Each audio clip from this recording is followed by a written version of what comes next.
pistols, prayer, and potluck. This is Armed Lutheran Radio.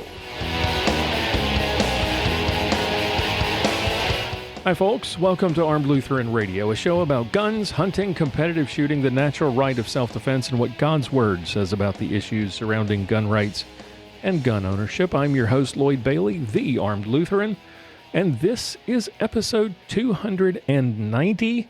Thank you so much for joining us again this week. Thank you for making Armed Lutheran Radio a part of your day.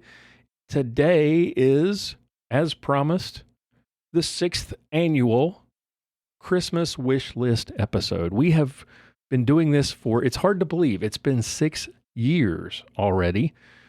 So with Christmas shopping season kicking off next weekend and inflation on the rise, we thought we'd give you some Christmas gift list ideas for the gun enthusiasts in your life so that you can start shopping now instead of waiting to the last minute.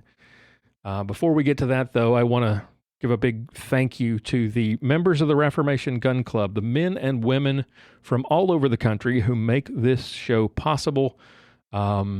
This week, I want to give a special shout out to Dan from Enumclaw, Washington, Catherine from Casper, Wyoming, Luke from Seymour, Indiana, Matthew from Nixa, Missouri, and Ron from Lexington Park, Maryland. Thank you all so much for your support. We really do appreciate everything that the members of the Reformation Gun Club contribute to help keep the lights on here at Armed Lutheran Radio. We are listener funded. That means that we don't have any advertising. We don't have any sponsors.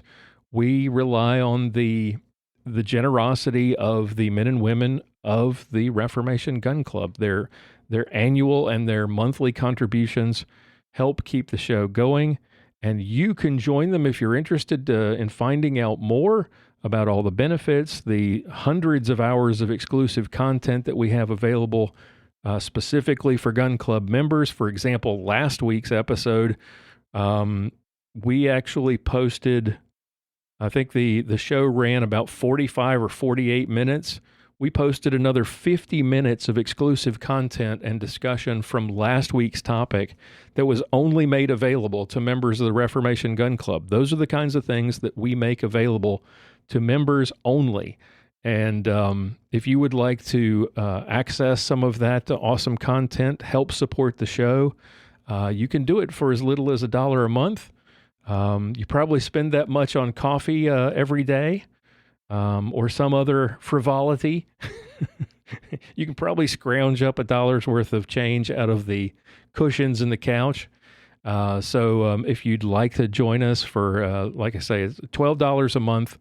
$12 a year. We would love to have you join us. And we've got next weekend is going to be our November online hangout for Reformation Gun Club members. That's another of the benefits. If you're a member, you get an invite. And so look for information about that. If you're a member of the club currently, we'll be sending out that information later this week. If you'd like to join, check out armedlutheran.us/gun club to find out all the details about membership, or look for a link in the show notes for this or any of our previous episodes. All right. As I promised, it's our 6th annual Christmas wish list episode. What that means, for those of you who have not heard any of the previous Christmas shows, we have it's a variety show with the entire cast: Mia Anstein, Pastor John Bennett, Sergeant Bill Sylvia, and they will each be sharing their Christmas gift list ideas just in time for holiday shopping. As always, I kick things off with some of my own ideas.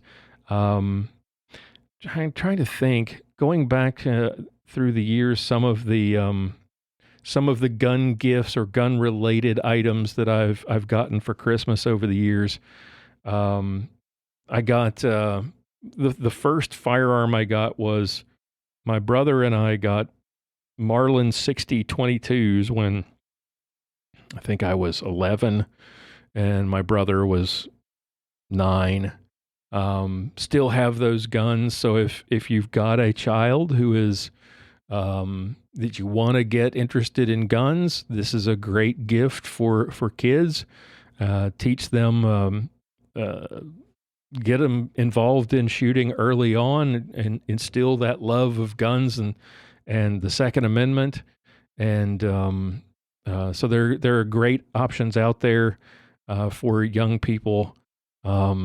The Rascal 22s, I think Savage makes some really good bolt action single shot 22s. The Heritage Rough Rider 22, old timey, kind of cowboy revolvers. I got one of those for Christmas a couple of years ago. Got my son a Ruger 1022 for Christmas when he was, I want to say when he was 10. So those are great gifts. Get them involved in guns early, instill that love of guns and teach them gun safety early on. And Christmas is a great way to get started. It's up to you to know, when is a good time to get started with a young child. I think Mia has got, in a previous episode, has talked about this. But it's really up to you. You figure it out. You know your children better than we do. So when you feel like they're ready, a gun is a great Christmas gift. Even if it's the Red Ryder 22, Red Ryder 22, the Red Ryder BB gun. Just don't let them shoot their eye out. Right. I know this is a little off the wall. My ideas coming here, the things I've kind of jotted down. What was on my mind was, as I was trying to put these ideas together, I was thinking about how every year it seems like our kids, they put together a list, and then combined between us and our family, everything gets scarfed up off that list, and they just get a ton of gifts, that many of which end up in a closet and forgotten before the next Christmas rolls around. So rather than buying a bunch of presents, I would recommend focusing on fewer, more meaningful gifts. Quality, not quantity. I've got a friend that I worked with for several years here in Texas when I first moved here, and she uses a guide for buying gifts for her kids. It's something like, you get something that they need, something to read, something that they want, something to wear, something like that. But basically, it's kind of a 4-point plan, and you address some basic points. You want to encourage reading. You want to get some clothes. You want to get some new clothes for school. You want to get them something that they want, but you also want to get something that they need. So for the gun enthusiast, so I thought I would apply that kind of strategy here for this year's list. So for the gun enthusiast, something they need, something they want. I can't help you out there. Those are things you're going to have to determine. Only you know what they want or what they need. But if they do want a gun, I can definitely recommend shopping at G4G Guns.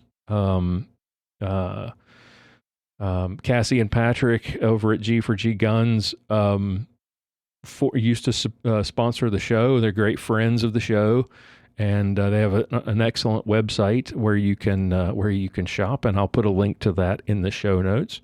Maybe they need a new range bag to replace the one that's falling apart, or one of those folding carts to haul all their gear at the range, which, believe me, is an absolute lifesaver. Mother-in-law got me one of those a few years back, and it's fantastic.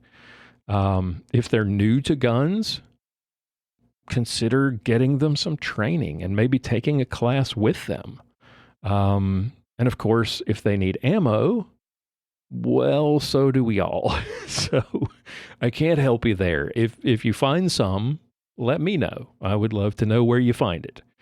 If you can't find ammo, though, try some dry fire training tools like SIRT pistols, or the Cool Fire Trainer, which uses a CO2, a barrel. It replaces the barrel in your existing firearm, unlike the SIRT pistol, which that uses a laser to help you train. But you have to use that pistol instead of your gun, your own gun.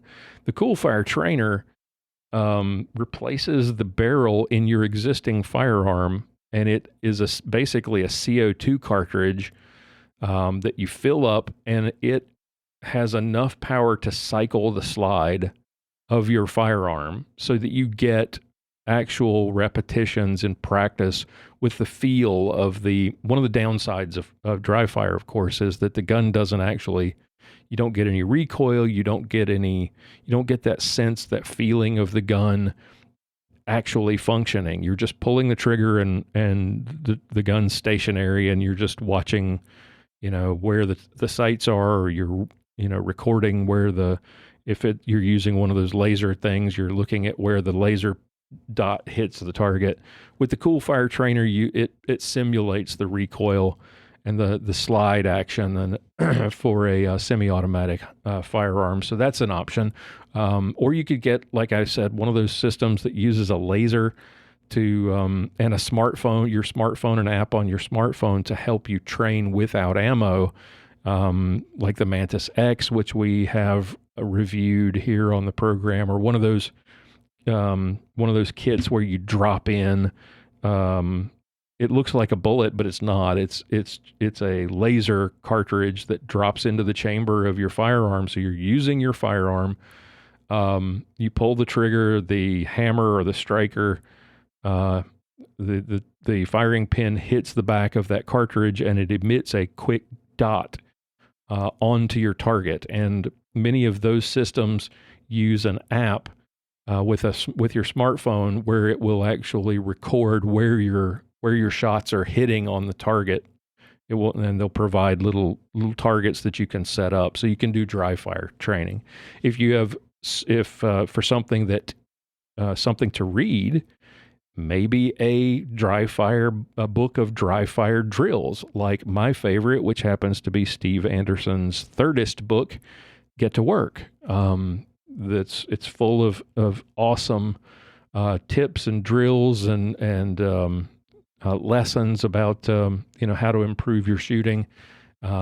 Use that along with your current dry fire routine, or one of these dry fire tools, perhaps. Or if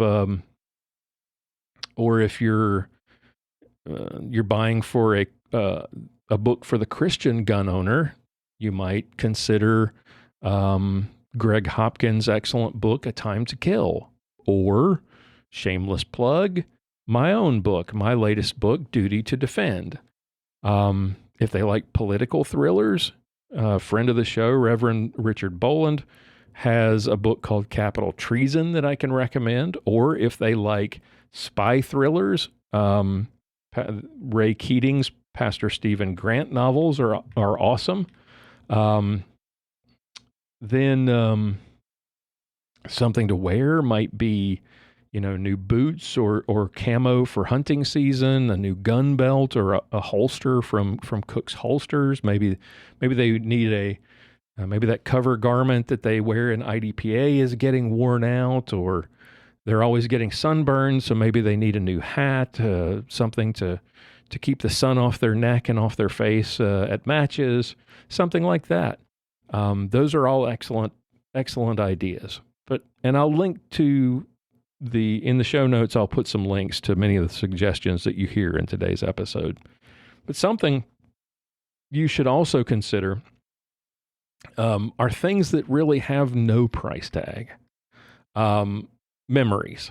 Now, let me say up front that creating memories usually does have a price tag. It usually costs money, but the memories that you create are priceless if you understand what I'm getting at here.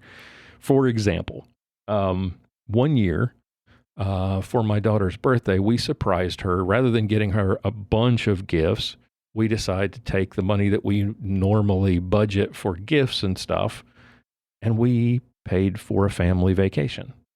We picked her up from school and surprised her with a trip that she had been wanting us to take for years. And she'd been telling us she wanted to go to San Antonio and to the Riverwalk and to the Alamo. And every year, traditionally, each of us have different places that we like to eat for our birthdays. And for her, it's IHOP. So when we picked her up from school, she was a little surprised the whole family was in the car, and it's usually either myself or my wife, and we all picked her up, and she was kind of puzzled, and she assumed that we were headed straight to dinner. We were going to IHOP, and I will never forget her excitement when she figured out that it wasn't IHOP. It was a trip to San Antonio. Like I say, something that she had been wanting us to do for years. And I know gas is getting more expensive, but if there's somewhere you can go as a family, especially if you have young kids or kids who are getting close to those ornery teen years, do it. Go before it's too late, because before long, you're not going to be cool anymore. They'll be all grown up, and the tchotchkes that you buy them for Christmas will be long gone and forgotten. But if you plan, budget, pool your money for all the, if you take the budget that you spend for everyone for Christmas, pool it all together and take a vacation. Even if it's just a long weekend, spend time together, away from work, away from school, away from all the pressures. Go somewhere fun, even if it doesn't have to be anything extravagant. Spend time together, because those memories will last a lot longer than anything you can buy from the store. Remember, like I said, when getting gifts, for kids especially, it's quality, not quantity, that matters. All right, that's going to do it from me. Like I say, I will have links in the show notes for many of the gift ideas that we are presented in the show today. I'm going to turn it over to my awesome cast. Mia Anstein is up first, then Sergeant Bill, then Pastor Bennett, as we roll along in this 6th annual Christmas gift list episode. Have an awesome week, folks. Enjoy your Thanksgiving, and we will talk to you again next week for episode 291. Time now for Mia's Motivations with Mia Anstein.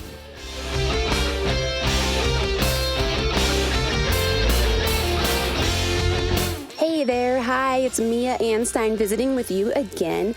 Today, Lloyd had asked us to share some Christmas gift ideas. And when we think of Christmas gift ideas, of course, we always have to reflect on gifts that we have received and things that we've enjoyed.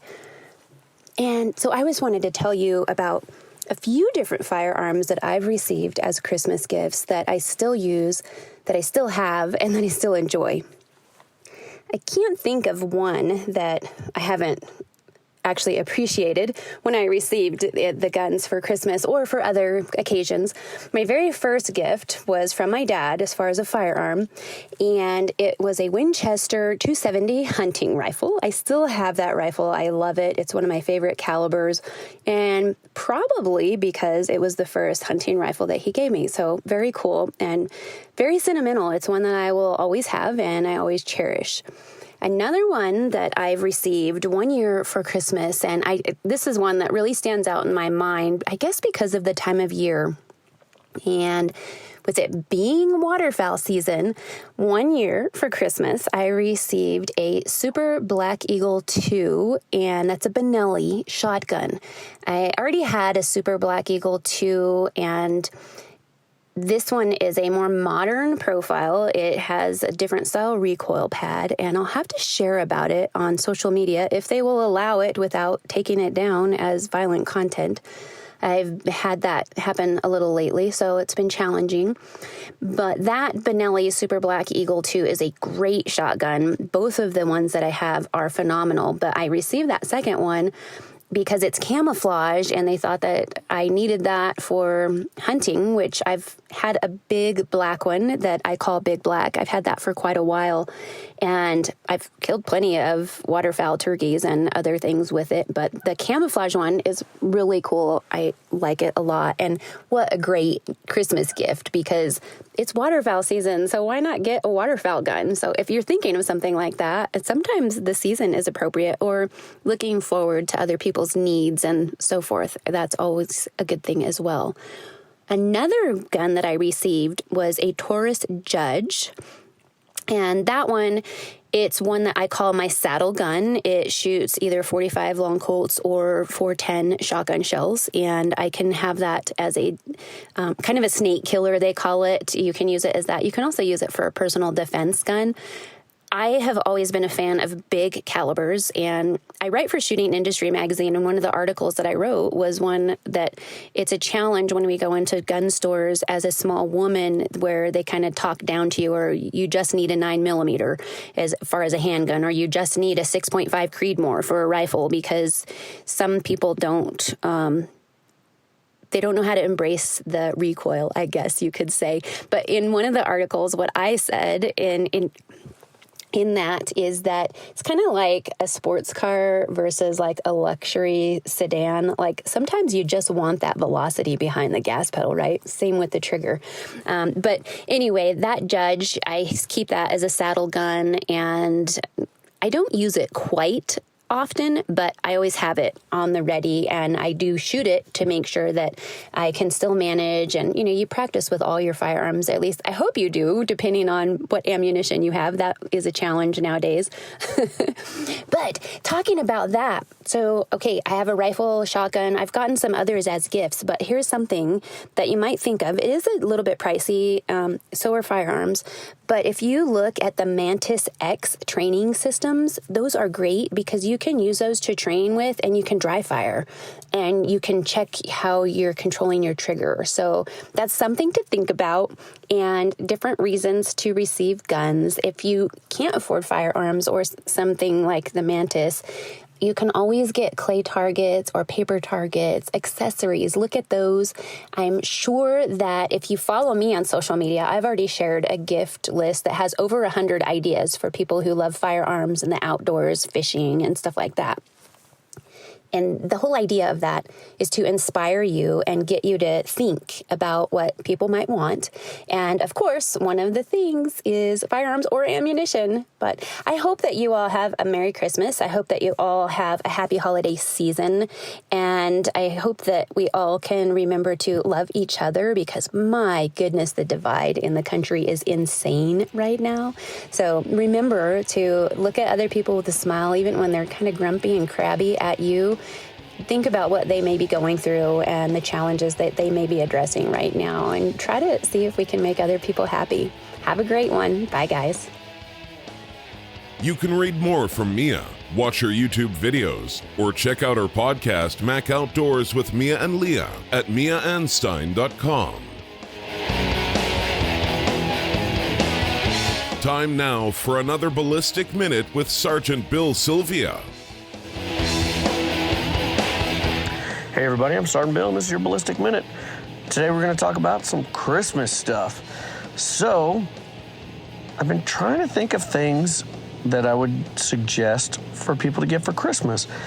Problem is, most of the stuff I suggest for shooting stuff, you can't really get.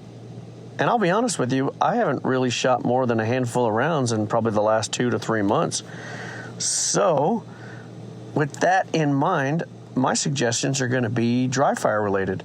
So there's tons of different dry fire books you can get for the shooter in your life if they're a competition shooter, or if they're not a competition shooter and they just like shooting, get them some books on some training stuff or something interesting, like some of the Masayu books or something like that. But if they are a competition shooter, Ben Steger's got a ton of different books. I've read almost all of them and recommend every single one of them. And there's many other books you can get that can give them some training stuff to do that doesn't cost a whole bunch of ammo, and they can do it at home. You can even dry fire on the range if you go to the range and you want to shoot some rounds.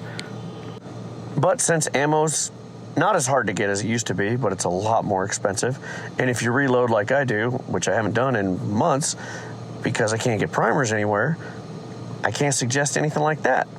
So another idea is you could get some dry fire targets, or you could make some dry fire targets. I bought some before at Ben Steger Pro Shop, and they're actually still on the walls, and I practice dry fire with them every now and then, and they're reduced size, 1/3, 1/4, 1/2. They got a whole bunch of different sizes. They got everything from your IDPA targets, USPSA targets, steel, circle steel, mini poppers, large poppers, all kinds of stuff, so that you can practice dry fire and have realistic targets and get used to aiming at your targets where you need to. Now, as far as expensive, interesting gifts, my wife last year knocked it out of the park. She bought me a Glock 48 slimline MOS model, and I put a different set of sights on it and a Trijicon RMR mounted onto a C&H Precision adapter plate, and it's been a really awesome carry gun in the summer. I've had a little bit of problems with it just because I'm a lefty, not problems with the gun itself, but I got some of the Shield Arms magazines that are the metal Glock magazines instead of the Glock magazines that are plastic with the metal liners. The Shield Arms magazines hold, instead of 10 rounds like the Glock 48 mags or 43X mags, they hold 15. And because they're metal, you have to change your magazine release because the standard stock Glock magazine release is plastic, and the metal on the metal mags, the Shield Arms mags, will tend to erode and destroy the stock Glock mag release. Well, I got one from Shield Arms, and I don't know if it was just a bad one or whatever, but when I was shooting at the range practicing, I was getting partial dropping of the mags, which was causing what I thought was a jam, and it wasn't. It was just the magazine slightly ejecting out of the gun, and I had to get another one, and took a little while to get it because their Shield Arms tends to sell out of a lot of their stuff, and they're not constantly making them, so you end up waiting. I ended up waiting for 4 or 5 months. I think I got the magazine release in the beginning of August, and installed it, went to the range and shot it, and that Glock 48 was shooting great. It was going to be a summertime carry gun because it's pretty much the same size but skinnier version of a Glock 19 that I normally carry with the same number of rounds, 15 in the mag. But because I was having those issues with that magazine release, I've been carrying my Glock 19. But it was still a fantastic gift. I hope everyone has a wonderful holidays, a Merry Christmas, and a fantastic New Year. I'm Sergeant Bill, and this has been your Ballistic Minute. Sergeant Bill Sylvia is a veteran of the Dallas Police Force and a masterclass competitive shooter. You can check out his YouTube videos at armedlutheran.us/Sergeant Bill. It's time for Pastoral Pontifications with Pastor John Bennett. Hey folks, this is Pastor John Bennett, the Pistol Packing Padre, and for this year's wish list episode, I'm doing something a little bit different. This episode is set to air right before Thanksgiving, and so I wanted to talk for a little bit about the things that I am thankful for from this past year. Now, right there at the top of the list, I have my wife and my children. One of the greatest, I would say, reliefs is being able to come home at the end of the day to a loving wife and wonderful children that really help to subdue and relieve the stresses that come with this vocation. I'm thankful for my congregation. It is an incredibly supportive congregation. At the beginning of this year, they gave me a generous pay raise. I had just finished a vacancy at another congregation, and that vacancy paid an additional $10,000 a year, which was very generous. After discussing with my elders when the annual discussion for salary came up, turns out that adjusted for inflation, I was actually getting paid $5,000 a year less than when I first started 16 years ago. So that was very generous of them to do that, and it lifted my spirits that one of the elders had expressed that I really should be paid about $10,000 more than the raise that they were giving me as it was. So to at least feel that appreciation, even though the church couldn't afford to really pay me that additional $10,000, that really was heartwarming. It made me feel appreciated and supported by my congregation. I'm also thankful for, and these would be in recent events, the election in Virginia, as well as other elections in different states, where it shows a trend that looks very favorable for supporters of liberty, the Second Amendment, and religious freedom with the next year's midterm elections, and hopefully that trend will continue through 2024. As of the recording of this segment, about half an hour, 45 minutes ago, the news came out of the Rittenhouse verdict. And so I'm thankful for the Rittenhouse verdict, for the not guilty verdict on all counts. I'm thankful that the jury wasn't able to be intimidated by the mob of protesters and activists who care nothing about justice and would have been thrilled if Kyle Rittenhouse would have been sentenced to death because they have used him as their political whipping boy, their scapegoat for what they have termed white nationalism or white supremacy. And we certainly see how the media has helped to fuel this mob mentality. And ultimately, I would feel completely wrong, like a complete heretic, if I didn't make it clear that I am thankful above all other things for the gift of God's Son, for the salvation that we have through the life, sufferings, death, and resurrection of Christ Jesus. Now on to the wish list portion of this segment. Now, I really don't have anything firearm related that I would wish to have for this coming Christmas at this point, and I never thought I would say this, but I'm rather content with what I own at this moment. Now, of course, this may sound a little unrealistic, but I really wish for affordable ammunition prices. That's one of the things that I can certainly put on my wish list. Now, some more unrealistic things for my wish list. Boy, it'd be great to be back to $2 gasoline prices right now. That would just make my day. Now, for any of you who are as upset as I am about the rise in gas prices, thanks to the environmental policies of the current administration, there is a new app called Get Upside. Perhaps if you listen to the various political podcasts, you've heard about this already.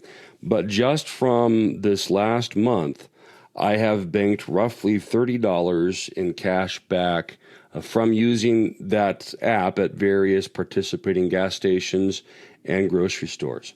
So look into that. It's a great way to save a little bit of money. My plan is to start using that app and bank that money and use it at the end of every calendar year for the Christmas shopping. Be a great way to buy Christmas gifts without having it come out of my pocket.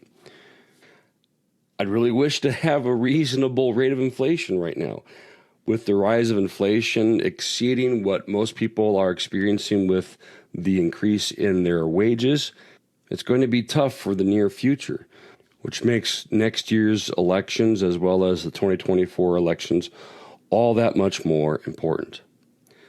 Now on to something a little more realistic on my wish list. I'm a big technology guy. I love technology.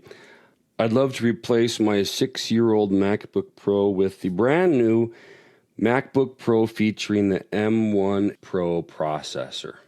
Now, for those who are perhaps Mac users but aren't familiar with the latest processor, going back to the processor that was released in the MacBook Airs and the iMacs from last year, my wife and my daughter both have one of those new MacBook Airs. And I did a comparison processing a 2 gigabyte video file, compressing that into a smaller size. And the newer MacBook Air was more than twice as fast at compressing that file than my current MacBook Pro from 2015. The new M1 Pro processor in the new MacBook Pros is supposed to be even faster than that. So, yes, I would love to have a new laptop. Most of my work as a pastor, aside from making my shut-in visits and Sunday morning worship, is all done on my computer, and having something that is faster, more efficient, that would be absolutely wonderful. Other things that I'm wishing for? Well, I'm wishing for some quality time with my family. I know I've mentioned this in previous years' wish list episodes, but to me, more than all of the material things of this world, to be able to have that quality time with family, with friends, with congregation members, that's something that's irreplaceable. Let's face it, material things, they wear out, they break, they get stolen, they don't last. But that time that you have with the people that you care about and the people who care about you, that's something that's priceless, and that's more important than anything else in this life aside from our faith and salvation. I'm wishing for good health for myself, for my family. Perhaps you can hear it in my voice. My voice is a little bit hoarse after getting over a terrible cold. But this is the time of year from roughly Thanksgiving all the way through the Advent and Christmas services where pastors, we tend to get sick because we're working a lot more than we usually do. But I'm also wishing for all of you, our beloved listeners, a very blessed Thanksgiving celebration, a blessed Advent season, and a blessed and upcoming celebration, once again, of our Lord and Savior's birth. Well, that's all for this segment. Thank you for listening, and God's blessings to you and your family in the upcoming holiday celebrations. John Bennett is the pastor at St. John's Lutheran Church in Willow Creek, Minnesota. For more information, visit stjohnswillowcreek.org. For show notes, be sure to visit our website at www.armedlutheran.us. Check out the Facebook page, The Armed Lutheran, or join our Facebook group, Fans of Armed Lutheran Radio. If you like what you hear, please leave us a comment on our feedback page at armedlutheran.us/feedback or a review on iTunes and let us know what you think. Thank you for listening to Armed Lutheran Radio, a member of the Self-Defense Radio Network.